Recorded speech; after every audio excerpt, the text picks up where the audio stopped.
Welcome to the African University's Hub for Human Rights podcast. I'm your host, Neo Fumba, researcher for the Hub, bringing you conversations with activists, scholars, and change makers across the African continent. The AUH is an initiative of the Politics and Urban Governance Research Group at the University of the Western Cape. Launched in 2023, it's a space for human rights defenders to incubate ideas, reflect on their work, and build connections between universities and civil society. In each episode, we'll dive into the vital work of expanding democratic spaces and protecting those who put their lives on the line to defend human rights. Join us as we learn from the front lines of the struggle for justice, freedom, and true equality across Africa. Let's get started.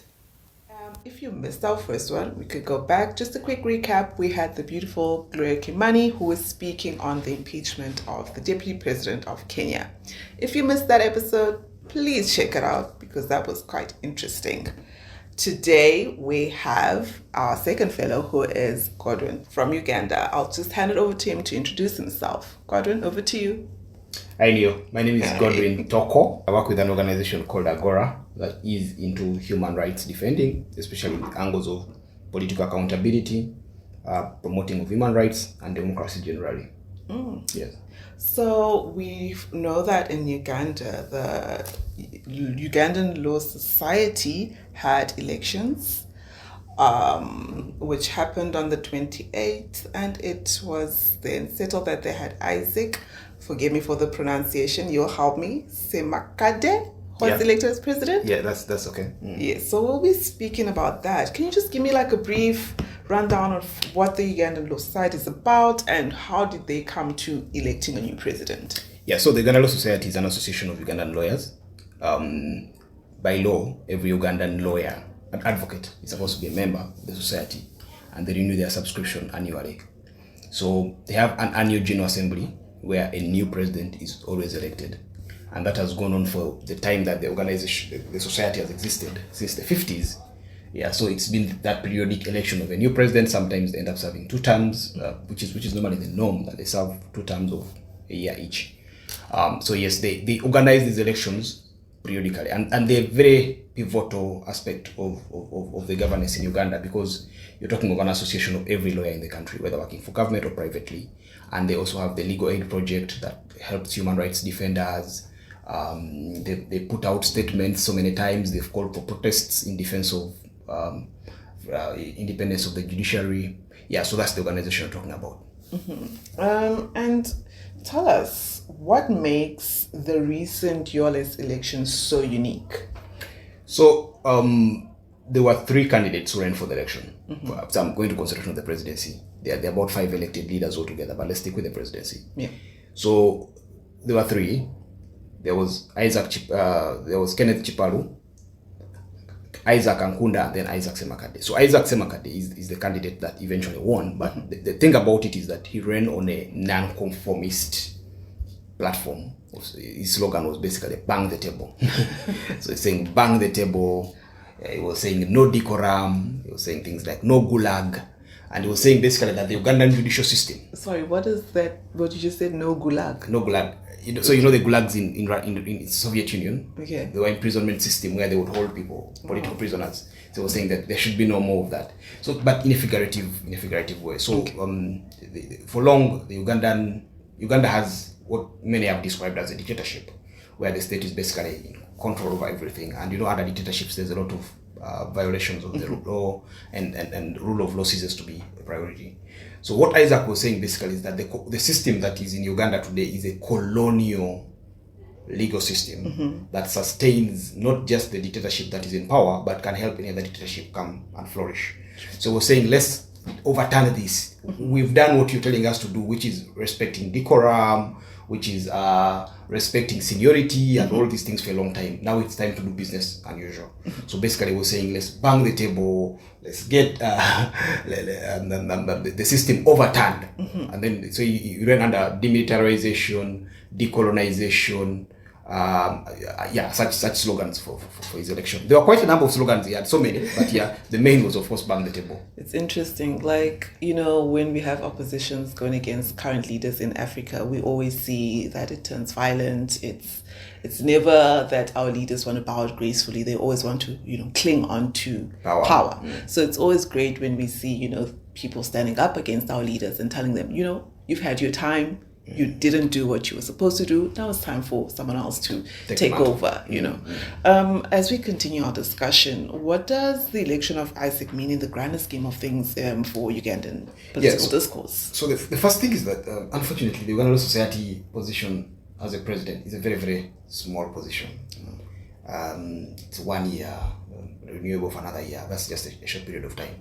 But and a lot of political analysts have written about in the newspapers and said this is a serious shift, that people are now rebelling against the system. They know probably that you cannot get an opposition candidate, because in the last election we had a youthful presidential candidate called Robert Chagulanyi, Bobby Wine, who ran under a similar platform, a ghetto person. We are tired of the system. He was a musician, and people would challenge him and say, but you don't understand economics. And he says, yes, the guys who are there understand the economics. What have they done for the country? And things like that. So he didn't win because that was a national election. And not many people expected him to win. But the idea was that in voting him, they would send a statement. So I think the election of Isaac Semakande is a continuation of that. Of people, mainly the young lawyers in Kampala. So the legal setup in Kampala is that they are basically about 5 law firms or 10 law firms that take more than 50% of the legal revenue in the country. Now, so many young lawyers feel like they're isolated, they're left behind, the system is rigged against them. Yeah, so this is the election that you must understand in that within those precincts. That's how it happened. Now, what will that tantamount to? I don't know, because I've seen the other associations of professionals saying that they need similar rebellion, whether it's the doctors, whether it's the engineers. Now, I don't know if all of them had that. I don't know if that again would translate into something grand at the national level, but again, that is yet to be seen. With Africa, when we have like oppositions, we always come with those radicalizations and all that, but then it's a different thing when you're once in power. So to, just build on our conversation, will Isaac actually achieve some of those radical campaign promises that he made? Because we know that it's easier said than done. You're there, you're fighting for the people, you have the slogans, but what happens once you're in the system? Yeah, that's a good question. So currently Isaac is pushing, for instance, since he won the election, he's trying to expel, if I could use that word, or rusticate the Attorney General and the Solicitor General's representatives from the Uganda Law Society Council. So he's basically arguing that their presence on the Uganda Law Society Council means that the state has a listening post within the law society, which is supposed to be an independent association that can sometimes advise the government. The primary role of the Attorney General, of course, to advise the government. So it's arguing that shouldn't be the case. Now, that's a good thing on the face of it. But already the people are saying that the way he's doing it is not right, including those that voted for him. Are they right? Those to oppose him? I think they're probably not right. But then you would expect that noise to come up. People begin to, sometimes even people vote for the radicalism. When the radicalism takes place, they begin to think, takes us back. We didn't know it would be this radical. True. So I've already seen signs of that. But like for me, the problem is that in the grand scheme of things, I think if Isaac was elected as the president of Uganda, you'd probably see a Traore, as you have right now in Burkina Faso. Like who is trying to say, let us just the French and all these things. Now, to what extent that would succeed, I don't know. I mean, Idi Amin had that in Uganda in the first. People don't talk about Idi Amin side of trying to make Uganda free of colonialism by chasing Asians. We are basically running the economy, cutting ties with Britain, America, Israel, and of course speaking ties with other African countries like Libya and the Middle Eastern countries. Or you could argue that probably did that because of the Muslim himself. But at the end of the day, the position is small. We can only give it time and see how it goes. But I think so far he has tried to push out the Attorney General, which in the grand scheme of things is a good thing. Will he succeed even on that? Again, time alone will tell. Maybe if we had this discussion maybe 2 or 4 weeks from now, maybe we would know how that transpires. But for now, we just have to keep our eyes on the ball and watch. Well, thank you so much, Godwin. This is very interesting. I think as Africans, we constantly need to be in conversation with each other to know what's happening, to exchange ideas, so that we then eventually get our utopia of one Africa unite. I think that's what we are trying to get to as Africa, that we are not separated, but we move as one unit. We'll keep an eye out on the story. We'll see how it unfolds, and hopefully we will see some changes, not only for Uganda, but Africa across, because we need that. Our leaders have been doing some questionable things. We are a new generation, and we just want to continue the fight so that the generation that comes after us has a better place to live in. That is it for our second episode. You'll catch us on our third episode. Continue listening, engaging, and inspiring so that we achieve our Africa that we envision, not only for ourselves, but for generations to come. That's all for this episode of the AUH podcast. Thank you for joining us. Remember, AUH is here to support human rights defenders, amplify their voices, and strengthen the ecosystem to protect those who put their lives on the line for freedom and justice. If you'd like to get involved, visit www.pugresearch.org.za to learn more about our initiatives, research, and upcoming events.